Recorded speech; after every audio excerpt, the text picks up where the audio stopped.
This is Resident Evil 3. We're here on Xbox Series S. Be sure to like the video. Subscribing is great as well. So within the Xbox Series S version of Resident Evil 3, which is a remake of the original experience, we get 3 different graphical options in regards to the overall play. So first off, and what we're showing is the ray tracing mode, which comes to the lighting, technology, and whatnot. It's 1440p at 60 FPS. Then there's the non-RT mode, the non-ray tracing mode, which is once again 1440p at 60 FPS. And finally, there is a high frame rate mode, which is, you guessed it, 1440p at, well, 120 FPS. So we're going to dive into each of these different options, and you'll get to see them in action across the video so you can get an idea of how each of them are running. Now, keep in mind that with the Series S, having something like VRR, which is variable refresh rate, is a very helpful feature in regards to making sure that you are getting that closer to frame rate, as there will be some performance issues if you are trying to tackle the ray tracing mode. And also the high frame rate mode, you will notice that you're not getting like a full 120 FPS, but when you're getting up to like 100 plus FPS, I think it's a little less noticeable for most. There's also HDR support, spatial sound support, and Dolby Atmos support as well. So the story follows Jill Valentine, one of the last remaining people in Raccoon City that witnessed the atrocities that the Umbrella Corporation had performed. But it seems like, while she is on a bit of a noble mission, there is something dangerous. There is something dark. There's something creepy out there following her. It's the Nemesis. Yeah, I don't know. No brainer if you've, kind of played Resident Evil 3. I mean, anyways. So yeah, Resident Evil 3 remake, which is, just called kind of Resident Evil 3, obviously follows Jill on this adventure and quest to figure out what's going on. You will notice that while this game is incredibly visually improved and upgraded over the initial or original iteration of the game, you will notice that there are major changes to the overall narrative, story, and gameplay concept of this one. It is a lot more action-driven, it is a lot quicker, and they have cut and or sliced certain elements of the game, making this one a little bit shorter of an experience than it would traditionally be. At the same time, I think this does really offer a great game. It's very well done. You are kind of solving puzzles through exploration and discovery, and figuring out ways to get access to better weapons, tools, and, basically in order for you to progress forward within the story is, you solve the various problems and whatnot that come in your way. So it is very interesting how they did adjust things, because I would say, there is stuff that is not there, things that are cut, but there are parts that are like kind of rearranged for a more cohesive narrative storytelling. And Carlos has a little bit more of a prominent role in this particular entry as well, but everything else is kind of, you know what I mean, it works. I think it's a good way to kind of, I don't know if it steps into the reimagining kind of perspective, but I think it does work in this one, and I think it plays pretty well. And it feels on brand with the rest of the series, because everything is being, remade, upgraded, and improved. And you're just getting like a much more cohesive kind of offering. Like, I think this one also in particular, even though it's a checkerboard type of resolution technology being deployed here, I think it looks fantastic. Particularly on the Series S here, I think they did a great job with the visual quality. It really does look quite stunning, and I think it actually shows the Series S punching above its weight class a little bit in this one. Like, it is very clean, it's very clear. The fact that you get these different resolution modes and frame rate mode options is fantastic, and I like that they're not really cutting corners here. Like, it really does feel as though this experience is expansive and, giving you the scope of the game while not really cutting things down compared to, say, the higher end, more intensive platforms. So, yeah, this is genuinely impressive. It's also very similar to the technology with obviously Resident Evil 2, since these games were so closely closely released and whatnot together, and also on top of that, engine technology and the fact that they were both upgraded in a very similar way. The character models look absolutely fantastic. The ray tracing effects are kind of cool in this one. And then also just like the gameplay with like dodging and attacking the various zombies, and the way the story and everything is delivered within this is very, very good. And then you've got, this sort of hulking, darkened presence that is in the backdrop of what you're doing, right? You've got Nemesis, which is really, really quite cool. And I don't know, if everyone necessarily loves the Nemesis concept, but it is interesting that while you're doing this sort of survival, while you're dealing with these zombies, as is Jill here, there is something kind of lurking there. There's something dark, there's something creepy, and you're trying to survive, right? Like, that's the big part of this game. You're a little, as I said, it's more action-oriented. But it is definitely something where it's kind of like you need to watch your bullets, you need to watch what you have. And I mean, they do have adjustments that make things, easier and whatnot if you need to. But it is really, really quite fascinating to see Jill kind of come out on her own in this one in regards to being a character that is able to handle the situation at play, to try to be surviving within the city, to deal with the threat that is growing of the, the T-virus outbreak kind of, it's building and expanding, and you get to see this particular story of it. It's really quite interesting, and it does fit into the overall arcing narrative of what Resident Evil has been working through with, these different remakes and whatnot, and I'm sure they're not done with the remakes either, and I'm looking forward to kind of having a really, they still make it so that you can enjoy the, retain the original versions, but it is nice that we do have this really, what kind of is feeling like more and more of a cohesive modern take on the entirety of this franchise. And it's just like, it looks fantastic. Like, again, like, in the Series S here, you get such like mixed results in regards to like how games run, how games look, and how games play, but it really does feel like that full scope of an experience. And you're just getting that here on, the Series S, which is fantastic. I mean, it's a very well beloved kind of game, but yeah, you get the full, like, cutscenes look great, the environment looks incredibly detailed, that scope's there, and it works. I mean, these games are a little tighter in story and a little bit more linear in action, but yet it definitely works on this platform, and I've been very happy with the upgrades they've been doing. So now we're going to adjust here so that you can see the non-ray tracing mode. So again, for context, 1440p, 60 FPS, no RT effects. I do think it's worth giving the RT effects a bit of a try, especially if you have a VRR, variable refresh rate enabled screen. But if you are looking for something that is like smooth, running well, everything like that, and you don't want any sort of issues, I mean, going with the non-RT mode here is the way to go about it. Obviously, like, I think, like, it looks fantastic and it runs well. That being said, I think it is kind of cool to get the current generation technology sort of rolling there in regards to having something like the ray tracing effects being applied.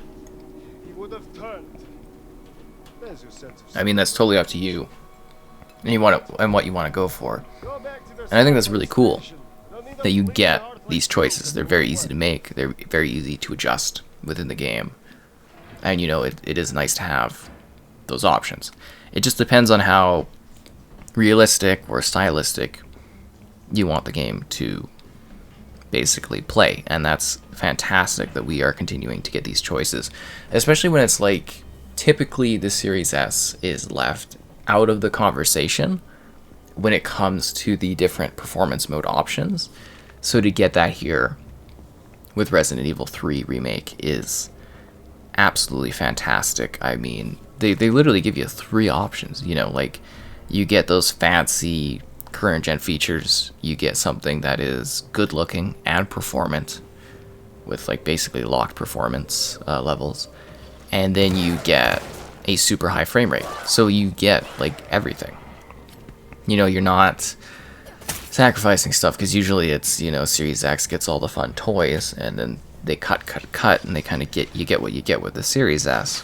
And that is often disappointing because, you know, this console, as you can see in situations like right here, it obviously can deliver that experience, you know, a compelling visual experience. Because we're not even really, you know, like we talked a bit about the, you know, the gameplay story and stuff and whatnot with Jill here. But, like, you know, really diving into the visual elements of it, it exceeds expectations. Like, I was very pleased with this entire package because, you know, we got 2, 3, and 7 kind of, like, bumped up together. And then, you know, 4 kind of followed after that. And there was also Village. But you know what I mean? Like, just remakes-wise, it was nice to see all of these kind of pop up at a time that was similar to one another. And it was just sort of this really good congested upgrade of visuals and experiences. So I think they absolutely nailed that part of it. And I think this is a pretty good game. I mean, you know, it's not super expansive to the degree of, like, you know, Resident Evil 2 remake perhaps, but I think this one does fit the bill well enough. I think this one does have, like, the horror elements. It's a bit spooky. It's a bit creepy. You know, it's cool. Honestly, it's neat. And there's, like, lots of, like, lore kind of things you can collect, and there's lots of secrets and puzzle things to do, and, you know, you create your saves at the timeless stations. It's something that feels like it's from that era to a degree, like it's reminiscent of that era, but as if it released today, with all the bells, whistles, and improvements that you would kind of expect. And this area here is absolutely horrifying to deal with, and the combinations of different weapons.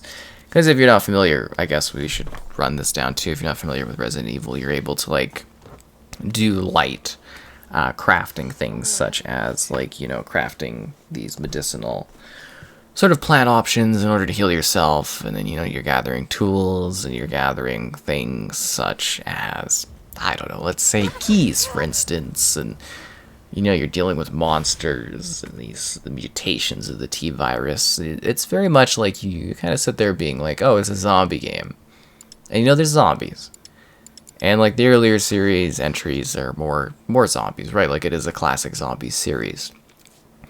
But when you really think about it, it's like the series has also evolved well beyond the elements of just things such as, like, zombies, right? Like, the T-virus is something a lot wider in scope in terms of, like, the messed up creatures and foes and enemies that you have to deal with. It's really, really quite fascinating. So obviously Resident Evil is, I mean, if you haven't checked out the franchise, it's quite excellent. Like, for whatever reason, if this is your first kind of go at Resident Evil, you should probably go and also take a look at other offerings within this franchise. Like, you can, you know, it's sort of like you can start from the beginning, and the stories do lean on one another, and they do tell a overall arcing story to a degree, but there is an element of, like, individuality with them too. Like, they do lean on one another, but you can kind of jump in almost at any point in them too, and you can get your own experiences. Like, I would say that 3 does, to a degree, in my opinion, kind of lean on 2 a little more than some of the other entries in the series lean upon one another, which is interesting.